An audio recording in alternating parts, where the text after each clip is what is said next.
Mukuni wa Mutalisa Nzamani ya Mangavana Ngavana wa Nandi Stephen Sang Niwalumiliilya Walanyo wa Uiiti wa Uendeeye Nesa Kaundini Syonthe na Wikavaa Uisyaaniwa na NHIF Ateo Mathina Maniini ala Matiele Nameenda Uthinikiwe ni Silikali Nene ni Nthini wa Ndivi Uthukumi wa Masivitali kana claims ma kaundi ula Mangavana Mweu Uendeeye kutunga itina kuthukumithwa kwa Masivitali ni syaku yanduani Ngavana Sang enda ikalulu tikwe yambiye kwikia chendi Masivitali ni maki mbene Nthini wa Ndivi bala wakula Masivitali Silikali manengo uito ula wailite ila Ndivi kana claims sionengwanwa kwe Masivitali Benjamin mwaka ena mauvo.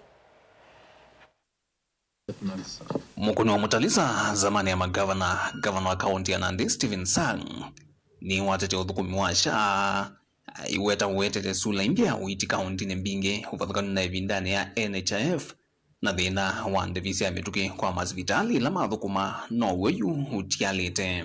There is huge improvement from what we had previously.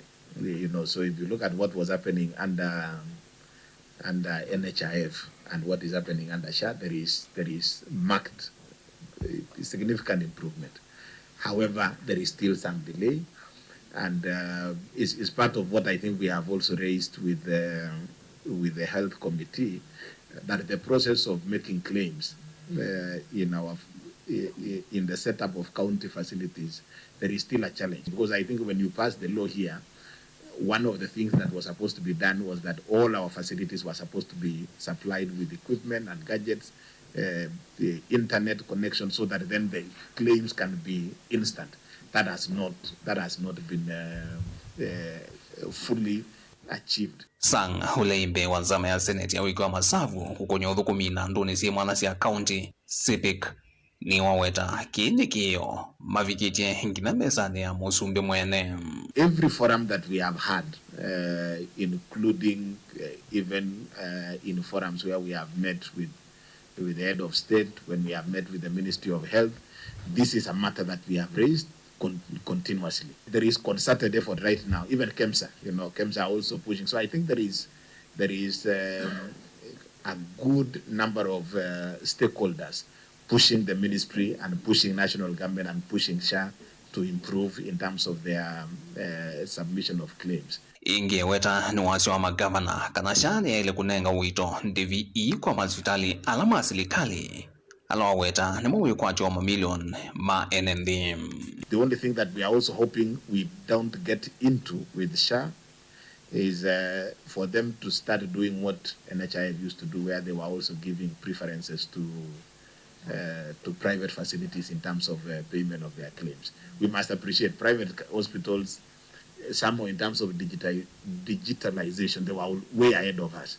So in terms of making those claims, because their infrastructure is largely already set up, they may be slightly ahead of us, but we have made the appeal to SHA that as much as we have to catch up as county public facilities, but they must ensure that priority is given to facilities that are actually serving a bigger population of Kenya. Kuana na Sang ni kana ni vinda yumbunge yekunikelemeao ina hileza Uiiti wa SHA no kana kuthuima kula kwenda kwikwa maluku zikayonesha kwikedia maweku alama endeo kusiwa o yukina nduniki ni mavetangwa vyo.